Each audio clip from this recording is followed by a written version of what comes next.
and think of Scott Bloomquist, man. Huge mentor to me, an incredible role model and legend of dirt racing and motorsports. So the last couple of days have been tough, and this really helps it. And so this win, I think, should go for him and his family, his friends, and all that meant a lot to him. So that was race winner Tyler Reddick out of Michigan. I know we usually tell that later, but just going to jump right into it. He's talking about Scott Bloomquist, who tragically passed away from an airplane crash near Mooresburg, Tennessee, it looks like. And our prayers and our thoughts go out with his family and the people that were around him, unfortunately. He was the only occupant of the plane. Touring dirt super late model race car driver, in case you guys didn't know. He did mentor Tyler Reddick, and so we just want to go ahead and put out our information and our thoughts and our prayers for him. And anyway, let's go ahead and dive into some more information that we have. You are listening to the Armchair Crew Chief. My name is Jordan. We are here on a Friday, starting off with Xfinity tonight, moving on to Cup Series, and in a rare occurrence that happens in this NASCAR series about once a year, we have the Truck Series finishing it off on a Sunday. They will be at Milwaukee. But let's go ahead and dive into some news that we have coming forward. We have Austin Dillon's penalty that we had talked about last podcast.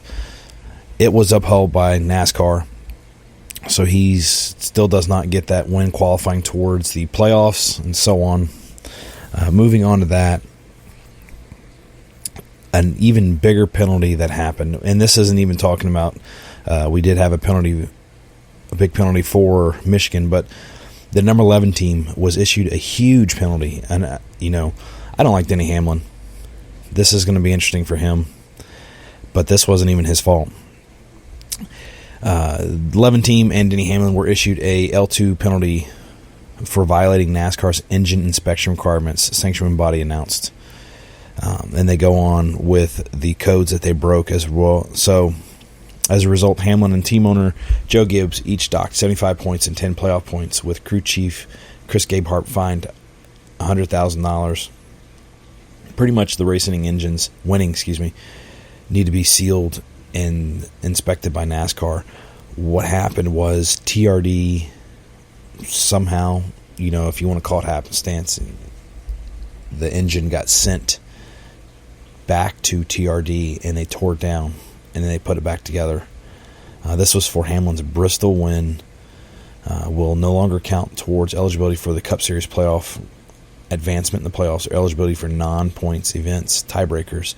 So that race is pretty much wiped away from him. I mean, I guess you still get to keep the money, which is what sometimes you look at. But again, this is something big that happened. I can only imagine what's going through there. And TRD did issue a statement on it. Let's see if I can pull it up here for you on what happened. And it's interesting how everything came about on this. And it's a big blow, especially because you see Denny, everybody was happy when Denny got wrecked. Excuse me. And I was trying to tell people to pull it out and just look at the cars. But, I mean, this is something even crazier. So this is the comments coming from TRD. We have reviewed our processes and implemented several additional steps to ensure this never happens. TRD takes full responsibility for the grievous mistake, and we apologize to Denny, Chris, Coach, and the entire JGR organization, NASCAR, and our fans. And it's one of those things. NASCAR statement was staying, as we were talking about. Statement said, each race-winning engine must be inspected by NASCAR once the race determines that its life cycle is complete. In this instance, prior to presenting the engine to NASCAR for inspection, TRD disassembled and rebuilt the 11 Bristol race-winning engine Per NASCAR rulebook, this violates the results in an L2 penalty for the race team and driver. TRD self-reported the violation. So that's big. That is really big for going forward with playoff implications for Denny Hamlin and even some of these guys that are trying to stay afloat. It won't really help anybody that doesn't have a win, but if you're in, it gives you more of an opportunity. It gives a little bit more of an eye opening for Suarez and some of these other lower level guys that they don't have the points to make it past. So moving forward, we're going to have to see what happens with this. But let's go ahead and go back into Michigan and what we had. We had the Cabo Wabo 250, the Xfinity, and our qualifying. Sheldon Creed got the pole, Riley Hurst second, Taylor Gray third, Cole Custer fourth, Chandler Smith fifth, Brandon Jones was there. He got sixth. Ryan Sieg seventh. Carson Quaffle eighth. He's been doing really good. I'd like to see him up there more often, and we'll see what happens when he gets his opportunity. Jesse Love ninth, and John Hunter Nemechek 10th.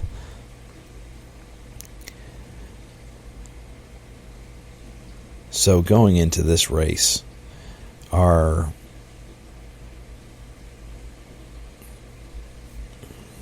we had a total of 10 lead changes and a total of 9 cautions, including 2 for the end of stages.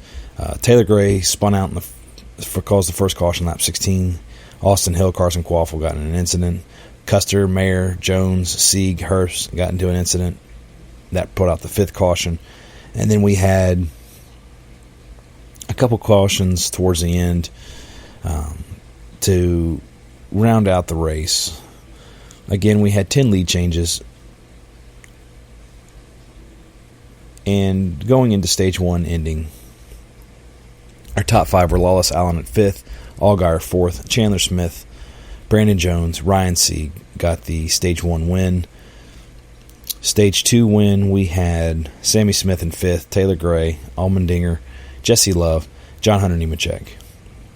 And then to end the race, we had Sammy Smith in 5th, Anthony Alfredo 4th, John Hunter 3rd, Sheldon Creed 2nd, and Justin Allgaier, 1st. Sheldon Creed broke the record. I can't remember how many consecutive second-place finishes without a win he's gotten, but it's some crazy number. I mean, this guy unfortunately can't win, and some of the news that came out is he's going to be moving over to the Haas factory team next year, and this is his 3rd team in as many years. We'll see what happens. I mean, I hated for him because I thought he was going to be doing really well at Joe Gibbs. I don't know what happened there, whether it's, he just doesn't have the talent, the car's not there, and they're putting resources in the other one. I don't know. And so that's one of those tough ones there. Big news that came out of this race with penalties.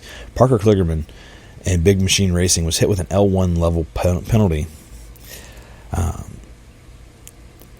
The report assesses the penalty had been docked 20 championship points and owner points, as well as 5 NASCAR playoff points, and the crew chief, Patrick Donahue, has been fined $25,000. 20-point penalty could hurt him, definitely, in the playoffs. According to the report in the pre-race inspection, Kligerman's team violated the Section 14 of the Xfinity Series rulebook, which pertains to the spoiler on his 48 Camaro. According to the rulebook, L1 penalties can range from 20 to 75 points and 1 to 10 playoff points, and also result in a 1 to 3 race suspension for a team member. It was issued by NASCAR on Wednesday, and they were lenient, according to this report here that I'm reading. No other penalties were put on the post-race weekend penalty report from Michigan. So that was the only penalty coming out of Michigan. It's tough. I think it's gonna be tough going forward for Parker. We'll see what happens. Going into, so here are our 2024 driver standings Cole Custer first, Allgaier, Austin Hill, Chandler Smith, Allmendinger, Hurst, Creed, Love, Kligerman, Sammy Smith, Ryan Sieg, and SVG. Those are just points. That's not wins, because SVG has wins, so he's going to be going into the playoffs safely. But that's just how the regular season looks. Going into our driver standings, or our playoff standings for this, we have Allgaier sitting in first, then Custer, Chandler Smith, and then let's go out of our non-win people.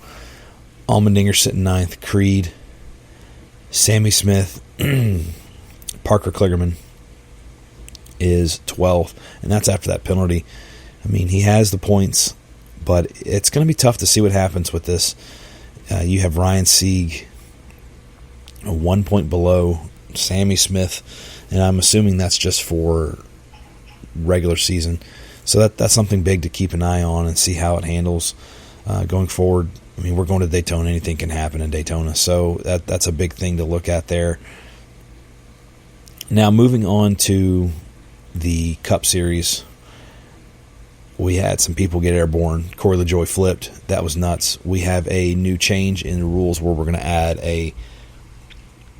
another, I don't know what you want to call it. It's like a side spoiler in the back window on the Cup cars to kind of help reduce cars getting airborne and flipping around, because this is the second time that he's flipped around, flipped over on his side, everything. I mean, it's nuts. But NASCAR's trying to work to prevent that, and we'll see what happens going forward. So moving on to our qualifying, our top five were Bubba Wallace at 5th, Kyle Larson 4th, Christopher Bell 3rd, Tyler Reddick, and Denny Hamlin. Going into our stage 1, top 5, Buescher, Wallace, Byron, Elliott, Blaney got the stage win. Stage 2, we had Dillon, Byron, Gibbs, Chastain, and Kyle Busch with that stage win. Now, this race did not finish on a Sunday. I think it was like 50 laps they got through. I think it was like the end of the stage 1. They did on Sunday, and then just rain came in. They postponed everything to Monday. So the end of the race happened on a Monday, and it was a loose track. I mean, we have Kyle Larson, which this was some news that we didn't even cover. I think it was Verstappen. He was talking, not to, but like about, and he thinks he's a better race car driver all around than anybody. Verstappen kind of just shrugged it off. But that might be something interesting. Yeah, I mean, I think Kyle Larson's going to be a better stock car driver and probably dirt and all that. But it would be interesting to see. It'd be one of these things. Back in the day, they used to have these races between Formula One, NASCAR, where they had these little, like, Peugeot cars somewhere. I think it might have been in England. And these guys raced each other. Dale Earnhardt Sr. won one of the races. And it was, big name driver. I think Schumacher was one of the guys that ran in and so on. So that kind of gives you an idea of what they used to do. I think it'd be kind of neat to do some of these older things again. But with everything being so strict and people watching out, I don't know if it would be able to happen or not. So we had a total of 26 lead changes in this race. As we know, Tyler Reddick won the race, William Byron second. That was a close race. That was really close. It's one of those things to see a Toyota win. I can't remember what they call this cup, but it's a big cup that, Chevy and Ford both covet, since this is pretty much essentially their home racetrack for the manufacturers, being from Detroit and pushing it. Ty Gibbs 3rd, Kyle Busch 4th, Keselowski 5th, Buescher 6th, Zane Smith 7th, Suarez 8th, Denny Hamlin 9th, and Hocevar 10th. So that puts it out there, Tyler Reddick taking it away in the Toyota. Obviously it's overshadowed by what happened yesterday with the penalty with Denny Hamlin, which I would be interesting to hear his podcast and what he talks about with this and how he feels about it. It wasn't his fault, and he's getting the book thrown at him pretty much. I mean, as much as one could. 7 cautions happened. Truex got loose. Chastain spun. Those were your last cautions. Corey LaJoie, Noah Gragson in the backstretch on lap 137. That's where LaJoie got airborne, flipped around, and it's pretty gnarly to watch. Denny Hamlin spun lap 39. That was our first caution. Then we got our 2-4. So if you look at it, 7 cautions. 1 was actually for the end of stage. We didn't have an end of stage. The other one because we had a wreck towards the end of it. We had Harrison Burton spin in pit road. That was debris in turn 4. Allmendinger spun in front stretch. I mean, this track was loose. Watching some of the replays, and people were just getting loose. And that's where the Larson thing came in, talking about like with Verstappen. He's by himself and just gets loose right in front of Bubba, collects Bubba a little bit, and it just looked gnarly. That didn't even cause a caution from what I'm seeing here on my cheat sheet. But yeah, I mean, it was crazy. And talk about, we had 25 lead changes, and Tyler Reddick, who won the race, 2 laps he led. Byron, 5 laps. He was up there. It was close. I mean, this was a good fight on the restart. Then they had a caution. They had to do it again and restart it. And because, NASCAR is bound and determined to finish under green. Whether they manipulate the green, they manipulate it with caution, not throwing the caution, whatever you want to do. I put my tinfoil hat on, and depending on who it is leading, they determine whether or not they're going to throw the caution, not whether it's safety or not. But taking that tinfoil cap off, you can't deny that they're trying to get this done under green regardless. So, moving on from there, let's go ahead and look at our standings here for the playoffs and how that looks, playoff picture. We have our 12 winners, and it's getting tight. Our bottom 2, Ross Chastain is 1 point to the good to Bubba Wallace, sitting at 16th. Buescher sitting plus 16. Gibbs is sitting there at 14. And then Bowman, who's had a rough year, he got his win. You can say what you want to say about that. I'm going to keep that one to myself. But then you got Truex sitting 77 points, no win, and he's better than Bowman right now. If Truex wouldn't have wrecked out Sunday, and not even that one so much, but the one before where his engine blew, and go figure, this goes back to that L2 penalty with Denny. Denny is the only one, to my knowledge, out of the JGR that has not had a blown engine, and maybe out of the whole, including 2311. Not so much Legacy. Legacy is such a blip on the radar because they're so tiny, and the other struggles that they've had.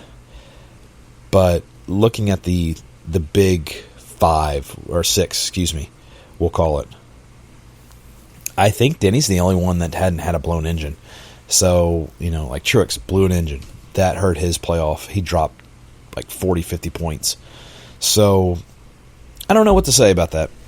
I think it's kind of interesting, one of those things. Slap our tinfoil hats on, dive into it. I mean, TRD came out and said they messed up. But moving forward, we have all these, you have Larson up there, Hamlin, Bell, Reddick, Byron, Blaney, Elliott, Keselowski, Cindric, Logano, Suarez, and Bowman are our winners. It's going to be something to look at once we get in the playoffs where Denny sits, because right now he's sitting second, but with the points docked, I could see him dropping pretty big in that. I think he'll still make it around that first cutoff in the playoffs, but who knows? That's big. That's very big what happened, and it's TRD. I mean, moving forward, does that put a... And I know I'm grasping at straws here, but does that stay in the back of the head for Denny when 2311 going forward, whenever they have an opportunity to maybe switch manufacturers? I don't know. It's something to think about. It's kind of crazy, but that's the point of it. Kyle Busch had a strong showing. I mean, RCR minus 2 weekends ago has struggled mightily the whole season. I mean, it's like after Kyle Busch's wins last year, he dropped off the face of the earth. Austin Dillon, again, I will say this for the 500th time. Statistically, he is not a good driver in the Cup Series. And it's just nuts to see, I don't want to say nuts to see him going up and doing well, because everybody can do well. You find that perfect thing, or people struggle and are off, you're going to do well. Hocevar, I don't know why he's doing so well. I want to say that he's a good driver, but then also you see some of the things that he's done in the past where he's driven through people and blown through people. We were so hung up on Austin Dillon and what he did, including myself, that you see, like, Hocevar's been running through drivers. It just wasn't for wins and stuff like that. So we have a couple younger drivers that don't really care so much. I think it comes down to, I like what Martin Truex Jr. said some years ago now. He came out and made a comment about some of these young guys coming out. He's like, these guys never really had to work on their cars. They don't know how much of a struggle it is to get these cars up and going and keep them going. And it shows by the way they drive. I mean, they just use it, and they will wreck it, and they don't care. They'll walk away from it like, I don't have to touch it. And it shows. I hope it changes. I hope these guys have a little bit more respect, but it's also a respect for your fellow drivers. So that's pretty much moving on. We're moving over into Daytona. Daytona, you can do just about anything can happen at Daytona. So that's something to play into. Again, we have the Xfinity and Cup Series at Daytona, and Craftsman is at Milwaukee on a Sunday. So today, Friday, we have at 3 Eastern qualifying on USA for Xfinity. Then we have qualifying at 5:05 for the Cup Series on USA. MRN has that. 7:30 Eastern tonight, we have the Xfinity Series Wawa 250, powered by Coca-Cola on USA. MRN has the radio broadcast. And so that is Friday. Moving on into Saturday, we have Menards. ARCA Menards is going to be running. That's something big that happened too. It gets overlooked, especially on this show. ARCA made history, I think it was. So they raced back-to-back. And I'll bring it up in just a little bit. They just made history, and we're going to keep going on that here. But let's keep going on our weekend schedule first. So we have practice and qualifying, not on TV or radio, 2 and 3 Eastern at the Milwaukee Mile. Then 4 Eastern, we have practice for the Truck Series at Milwaukee. 4:30 Eastern qualifying at Milwaukee. 7:30 Eastern on Saturday. We have the Coke Zero Sugar 400 at Daytona. And then we move in on Sunday. Sunday we have the Sprecher 150, ARCA Menards at 1 Eastern on FS1. And then following that race at 4 Eastern is the Liuna 175 on FS1. MRN has both of those broadcasts going forward, for those. And I want to see if I can pull this up real quick, because it was very interesting, the history that was made there. And I'm trying to see if I can find this race.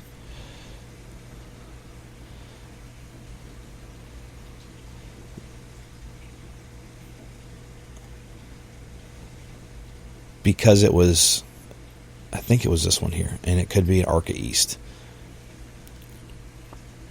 So I think it was ARCA East that had happened, or ARCA West. I guess that would be ARCA West. But we did have the Springfield Mile, Illinois State Fairgrounds. Springfield ARCA 100. Sawalich won that. Isabella Robusto, second. Then you have Taylor Reimer, third. Kelly Kowalski, fourth. LeVar Scott. Tony Bredinger, sixth. That's pretty big. I think it was Tony Bredinger this was a big one for. She wasn't feeling well, and she went through and ran the race and did really well.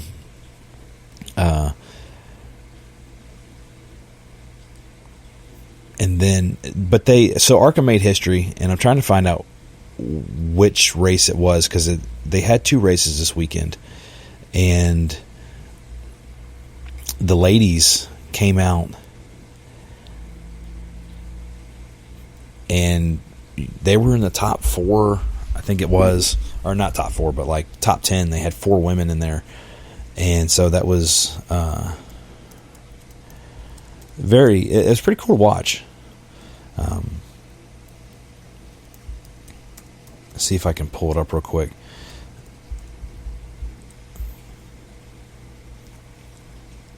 Here we go. 4 women finishing the top 10. Again, this kind of lays it out. If you ever wonder what ARCA was, Junior Stock Car Racing Series. This is from planetf1.com. But this is the first time 4 women have finished within the top 10 in the same race on all of NASCAR history. Excuse me. So this was the race I was just giving you the results for, with Isabella finishing second, Taylor third, Tony sixth, and Amber eighth. So that's pretty cool. I'm all for different people going out there and racing. Danica made it in the modern era, we'll call it, because we had some women, and I'm sorry I don't remember their names because it was so long ago, that ran back in the day. But these people have a harder, I don't want to say it's glass ceiling, because I don't think they run into more issues than a male driver will have, as in respect. And it's sad. And I don't want to sound like I'm a sexist person or whatever, but I'm all for, if my daughter wants to go out there and run a race when she gets older and she can kick some butt, go for it. It's one of those things. So it's big to see. I'm happy to see this. I'd like to see if they can go up higher and get better. I mean, Haley Deegan, I think, still has potential. She hasn't really shown it too much. But yeah, I'm happy to see what's going on with that, and hopefully they can keep going further with, racing, doing better, and so on, and see how it'll play out. So, just going back, talking about Haas Factoring Team, I was talking about Sheldon Creed. News came out Saturday that Sam Mayer will actually be going over to the Haas Factory Team as well for Xfinity. I just want to put that out there for news. And we have Juan Pablo joining 2311. I think it's at Watkins Glen Racing. That news broke a few weeks ago. But that is the end of the show today. A little bit different than last time. I know people thought last time was bashing. Yeah, it was a little bit of getting frustration out, but I wanted to do it because I'm sick and tired of people doing what they do on social medias, and just how they act. And I probably did a little bit of that too here, but hey, it's my podcast. We had Tyler Reddick win. We'll see who wins at Daytona. It's Daytona. Anything can happen. So we will catch you guys next week, and have a good one.